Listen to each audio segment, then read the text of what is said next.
नमस्कार दोस्तों, मैं नित्यानंद तिवारी एक बार फिर से आप लोगों का अपने चैनल अननोन मिस्ट्री में स्वागत करता हूं।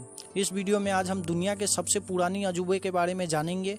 जी हां, आज हम लोग इस वीडियो में पिरामिड के बारे में जानेंगे। जैसा कि थंबनेल से आप लोगों को पता चल ही गया होगा कि हम पिरामिड के अनसुने इतिहास के बारे में जानेंगे।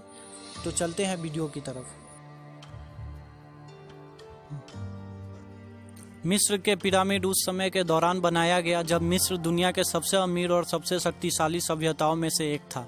यह पिरामिड, विशेषकर गीजा के महान पिरामिड, इतिहास में सबसे शानदार मानव निर्मित संरचनाएं हैं।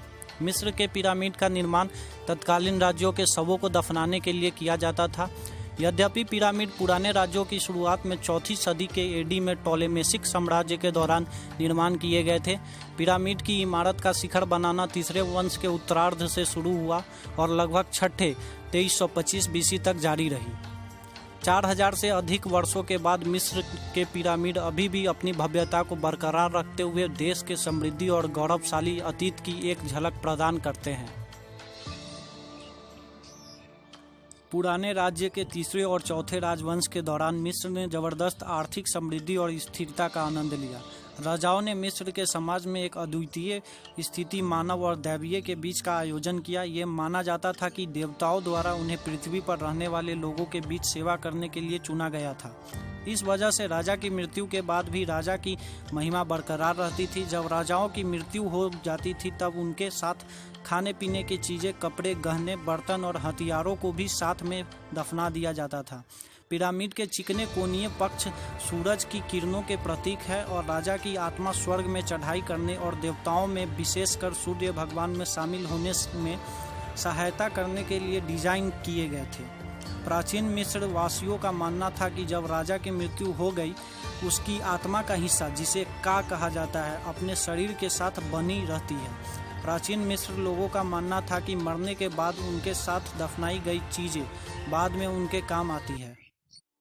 इस तरह पिरामिड मरे हुए राजाओं का एक केंद्र बिंदु बन गया। यह माना जाता था कि साथ दफनाई हुई चीज़ें उनकी मृत्यु के बाद काम आएंगे। उनके धन न केवल उनके लिए थे बल्कि उनके रिश्तेदारों, अधिकारियों और पुजारियों के लिए भी थे जो उनके आसपास दफनाए गए थे। राजवंश युग की शुरुआत 2950 बीसी में शाही कब्रों की चट्टान में नक्काशी की गई थी और समतल छत वाले आयताकार ढांचे के साथ इनको सुरक्षित किया गया था, जिसे मस्तबा कहा जाता है, जो अग्रामीण पिरामिड थे। मिस्र में सबसे पुराना ज्ञात पिरामिड 2630 बीसी के आसपास बनाया गया था। सक्कारा में तीसरे राजवंश के राजा दजोसेर के लिए अन्य पिरामिड के रूप में जाना जाता है। यह एक परंपरागत मस्तबा के रूप में शुरू हुआ था। कहानी कहती है कि पिरामिड के वास्तुकार इम्होटेप थे, एक पुजारी और चिकित्सक, जो 1400 साल बाद वहां के लेखकों और चिकित्सकों के संरक्षक संत हो गए। राजा दजोसेर के लगभग 20 साल के शासनकाल के दौरान पिरामिड बनाने वालों ने पत्थर 6 कदम वाली परतों को इकट्ठा किया, जो मिट्टी ईंट पहले की कब्रों की तरह थी, जो अंततः 204 फीट की ऊंचाई तक पहुंच गया। यह अपने समय की सबसे ऊंची इमारत थी। अन्य पिरामिड एक जटिल अंगनाओं, मंदिरों से घिरे हुए थे, जहां दजोसर अपने जीवन काल का आनंद लेते थे।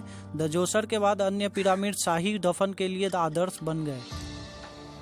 पहली कब्र का एक सच यह पिरामिड के रूप में निर्मित रेड पिरामिड दाहसूर में था, जो चौथे राजवंश के पहले राजा के लिए बनाई गई 3 दफन संरचनाओं में से एक है।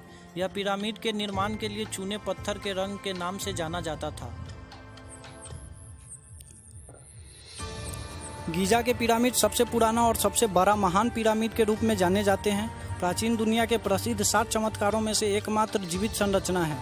यह खुफू, जिसे ग्रीक में चेप्स कहते हैं, सेनुफरी के उत्तराधिकारी और चौथे राजवंश के 8 राजाओं के लिए बनाया गया था। हालांकि खुफू ने 23 साल के लिए राज्य किया। अपेक्षाकृत यह पिरामिड उनकी भव्यता से परे अपने शासन के बारे में जाने जाते हैं।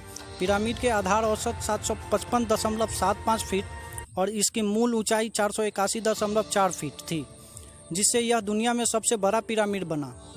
खुफू की रानी के लिए बनाए गए 3 छोटे पिरामिडों को बड़े पिरामिड के बगल में खड़ा किया गया और एक मकबरे के पास में पाया गया था, जिसमें उनकी मां रानी हेटेफर्स को दफनाया गया।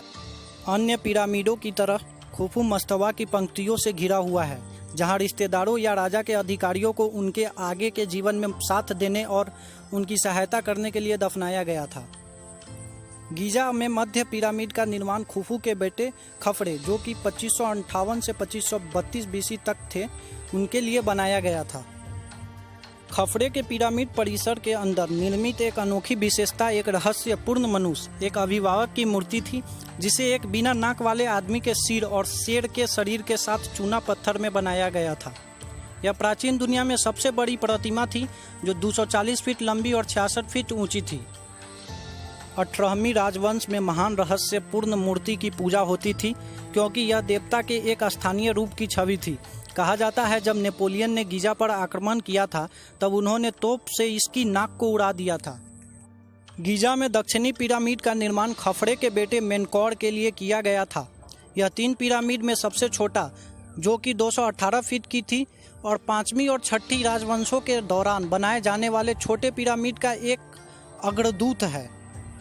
खुफू के महान पिरामिड का निर्माण करने के लिए लगभग 23 लाख कटे पत्थर को और परिवहन का उपयोग किया गया था। प्राचीन यूनियन इतिहासकार हेरोडोटस ने लिखा है कि इसके निर्माण में 1 लाख लोगों के श्रम और बनने में 20 साल लग गए, लेकिन बाद में पुरातात्विक प्रमाण बताते हैं कि कर्मचारियों की संख्या लगभग 20,000 भी हो सकती है। हालांकि इतिहास में कुछ लोकप्रिय संस्करणों में यह माना जाता था कि पिरामिड का निर्माण दासों द्वारा किया गया था। ये मजदूर शायद मिस्र के कृषि मजदूर थे। जब नील नदी में बाढ़ आई तो उस समय पिरामिड पर काम कर रहे थे और इस तरह वो पानी में डूब गए। पिरामिड पूरे 5वें और 6ठे राजवंश में बनते रहे, लेकिन धीरे धीरे उनके निर्माण की सामान्य गुणवत्ता और पैमाने की अवधि में राजाओं की शक्ति और धन के साथ गिरावट आती गई। बाद में पुराने पिरामिड में राजा उनबास, जो कि 2375 से 2345 बीसी तक थे, के साथ शुरू होने वाले पिरामिड में मजदूरों ने दफन कक्ष की दीवारें और बाकी पिरामिड की दीवारों पर राजा के शासनकाल की घटनाओं को लिखित करना शुरू कर दिया। पिरामिड ग्रंथों के रूप में जाने जाते थे। यह एक प्रकार से प्राचीन मिस्र से ज्ञात प्राचीनतम धार्मिक रचनाएं हैं। महान पिरामिड बनाने वाले अंतिम पेपी द्वितीय, जो कि 2278 से 2184 बीसी तक रहे, ये 6ठे वंश के दूसरे राजा थे, जो एक युवा लड़के के रूप में सत्ते में आए थे और उन्होंने 94 साल तक शासन किया।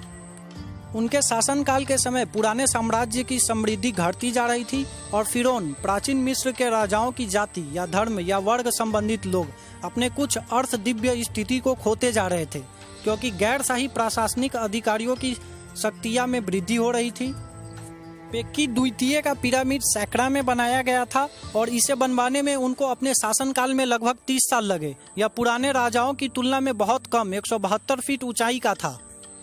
पेपी की मृत्यु के साथ ही राज्य और मजबूत केंद्रीय सरकार लगभग ढल गई और मिस्र ने सबसे पहले मध्यवर्ती अवधि के रूप में एक अशांत चरण में प्रवेश किया। बाद में 12वें राजवंश के राजा तथाकथित मध्य साम्राज्य के चरण के दौरान पिरामिड भवन पर लौट आए। मिस्र के पिरामिड से प्राचीन और आधुनिक मकबरे से लुटेरों ने अधिकांश निकायों और अंतिम संस्कार के सामान को लूट लिया। उनके ऊपर लगे हुए चिकने सफ़ेद चूने के पत्थर को खराब कर दिया गया। महान पिरामिड अब अपनी मूल ऊंचाई खुफू तक नहीं पहुंचते। उदाहरण के लिए केवल 451 फीट ऊंचे हैं। हालांकि आज भी लाखों लोग हर साल उनकी भव्यताओं और मिस्र के समृद्धि और गौरवशाली अतीत का अस्थायी आकर्षण पिरामिड का दौरा करते हैं। तो आज के लिए बस इतना ही। आशा करते हैं कि ये वीडियो आपको पसंद आया हो। अगर वीडियो पसंद आया हो तो वीडियो को लाइक करें और चैनल को सब्सक्राइब करना ना भूलें।